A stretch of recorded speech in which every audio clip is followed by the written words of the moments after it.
Hello there. What is going on, everybody? We're getting a Rebel Pathfinder preview for Star Wars Legion today. It's another week, it's another Monday, another preview day, and there is still time to enter the lightsaber giveaway. All you have to do is be a subscriber and leave a comment. Let me know what is your favorite unit in Star Wars Legion. These Pathfinders look pretty cool, though, and we're going to jump right in. They showed us some cool stuff here, so we're getting a look at the sculpts here. You know, I love when they give us aliens. You know, we're seeing, you know, plenty of humans, and these guys are definitely Vietnam era style troops as far as like the inspirations. Like all of the different Star Wars battle scenes seem to like take inspiration from some famous wars, and these ones definitely remind me of that whole Vietnam era, like Tropic Thunder. Like I'm gonna name my guys Tropic Thunder. That'll be pretty cool, you know.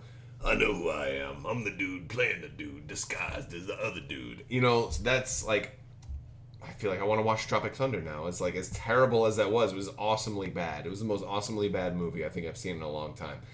But these guys just remind me of that. The sculpts look really cool. And we're getting some aliens. Aliens are always cool too, because they can't really screw up the faces on aliens as much, right?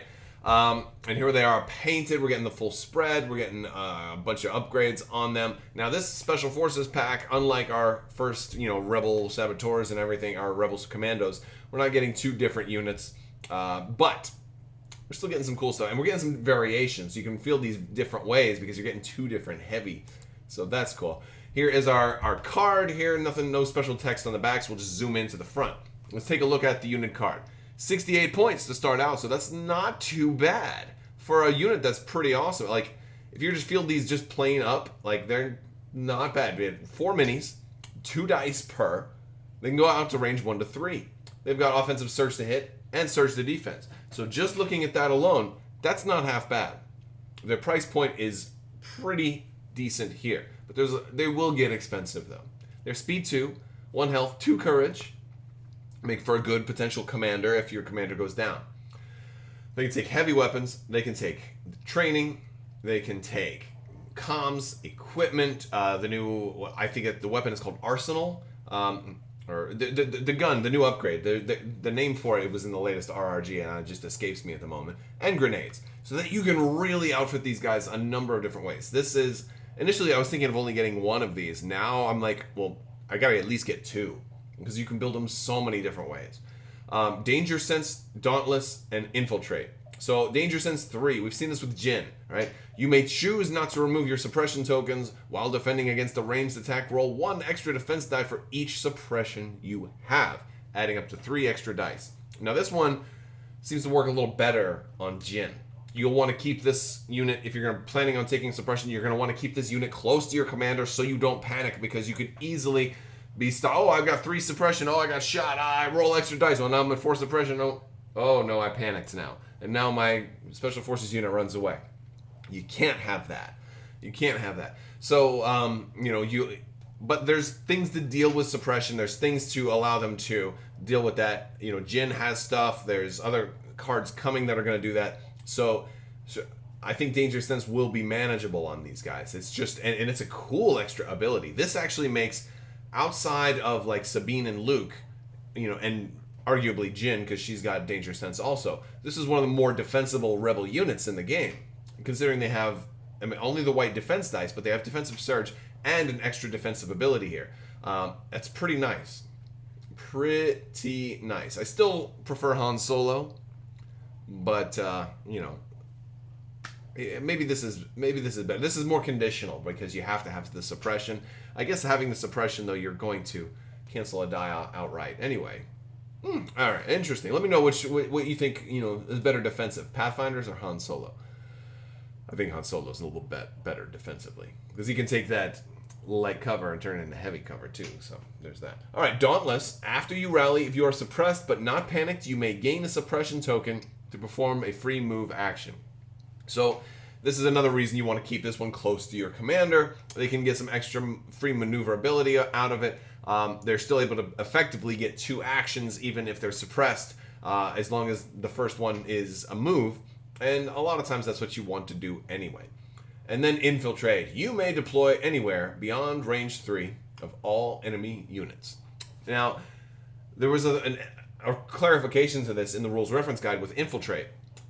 You may deploy anywhere beyond range 3 of all enemy units. The may is important there, because what that means is, if in the case of a mirror match, or if the Empire gets infiltrate units at some point or whatever, if my opponent goes first and they deploy a Rebel Pathfinder right in the middle of my deployment zone, and let's say I wanted to put this Pathfinder in my own deployment zone, does that mean I can't put him in my deployment zone because he's not beyond range 3? No, I just don't use infiltrate. Infiltrate is an option. You can always deploy inside your own deployment zone, provided you can fit them there and it's not on top of another unit or terrain that's, kind of cause them to fall down. But yeah, so infiltrate is just an option. You don't have to deploy them outside. It's a you may. You can deploy them in your normal deployment zone as usual if you want. But if you're fielding these guys, you're probably not going to do that. You're probably going to put them out on an objective. And I honestly think that's really the hallmark of this unit, is that infiltrate keyword, because there are some objectives that this is just going to let you run away with the game. It's potentially, like, they seem like they're potentially going to instantly win you a game, or if it's not that objective, if it's an objective that you don't have to grab a token and run away. If it's not that objective, then maybe they're not going to be as good. I don't know. I mean, they're cheap enough though, so maybe they will be great. This is going to be one that we have to really play and see. But I think because they have the chance to just catastrophically run away with the game, infiltrate is going to be rough. It's going to be rough. All right, so what else did they show us today? Overwatch, Sentinel. Increase your standby range from 1 to 3 instead of 1 to 2. This kind of puts you in the same ballpark as those turrets, and it's a good card. We're gonna get that with them. We're gonna get A300 short range config, 1 to 2, but for a red die. I don't see myself using this. I just don't. That's just me. My red dice tends to come up blank, more so than most people. I would always rather roll 2 white dice than, well, not always. I would often prefer to roll 2 white dice than 1 red die. Because, yes, I have more chance to get damage on the 1 red die, but I have a higher ceiling on the white dice, and my particular luck makes me have a passion for white dice because they tend to do very well for me. I don't know if my white dice are just weighted differently or what, but I seem to have a 50-50 shot success rate with white dice. But usually when I don't really need it, like, I don't know. But the cool thing about this, though, is this does let you split fire. And also, so you can, having extra weapons always lets you split fire. So if you're at range 1, you can throw your main gun. You can have 1 mini shoot its main gun, 1 mini shoot this gun, 1 mini shoot a grenade, You can really split fire and put some suppression out there. Also, it's also just really good if you absolutely positively need to kill somebody that only has like 2 health left. Have all 4 of your guys roll this, you're guaranteed to roll pretty well. And then we've got our longer range. Now this one is the one I'm probably more likely to start with, at least. Start this way. First off, you can deploy pretty far out, and then beyond range 3, which means you can deploy in shooting range of maybe anybody on the board. If you have this one equipped, 6 points is not too bad. Not too bad. Now, granted, your 1 to 3 weapon is already 2 white, so if they move in on you, now you're getting double the dice on them. Pretty cool. And yeah, then you'll be able to flip this one back and forth. So, and then they get really close, then you'll reconfigure. Now, the problem with reconfigure though is you have to recover to flip it. I think in the case of these guys, that may be something that you do because you're probably going to be building up lots of suppression, and it may ramp up pretty far because of the fact that you get extra defense the more suppression you have, up to 3. You're going to get shot. You have a much better chance of actually canceling that damage, but still taking another suppression. So you may find, if you take multiple volleys of fire, you're like, okay, well, I'm not losing anybody, but I got 6 suppression now. So when it's your turn, if you somehow don't panic, then you may find that you do want to, maybe you do want to rest, recover rather, and hey, now is a good opportunity to flip this. So that may be something that you do a little bit more often than not. We do have some different heavy weapons options here. We can't put them both in the same unit because there's only 1 heavy weapons option, which is pretty interesting because it means you're going to have different ways that you can build this. So we've got Pow here. And he naturally has a 1 to 4 weapon, which is awesome because now hey, I mean, if you start with the other, first off, you don't even need to start with the other gun. There's so many ways. If you want to have the range 1 to 4 attack, you still have him. You can still split fire. But it's 1 mini roll and 2 dice, which is always nice. That rhymes. And it's a red and a white. Plus, he's got the offensive surge, so he's really good against troopers. We don't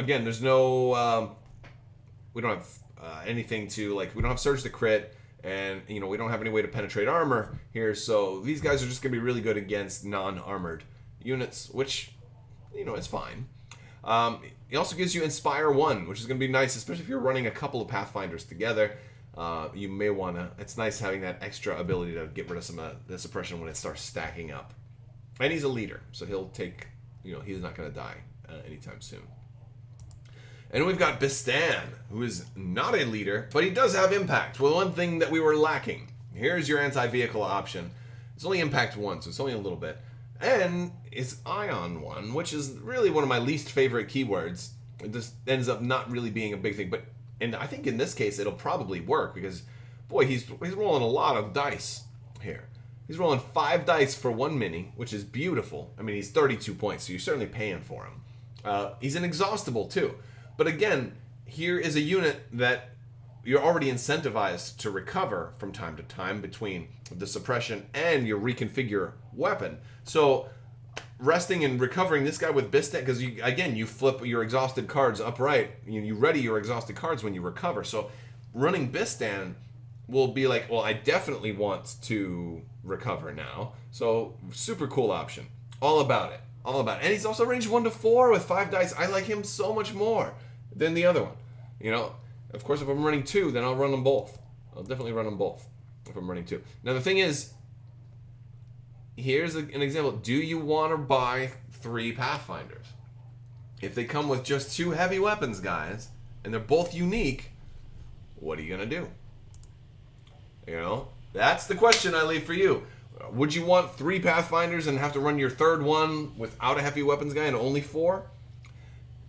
Tactically, maybe, but I don't know. I think I'm going to stick with 2. Let me know how many you're planning to buy. And that's all I've got for you today. If you like this video, give it a thumbs up. Let me know what you think down in the comments below. Are you excited for this? I want to hear about it. Big thanks to all you guys for watching. Big thanks to my patrons on Patreon. I want to thank you all so much for watching, and have a great day.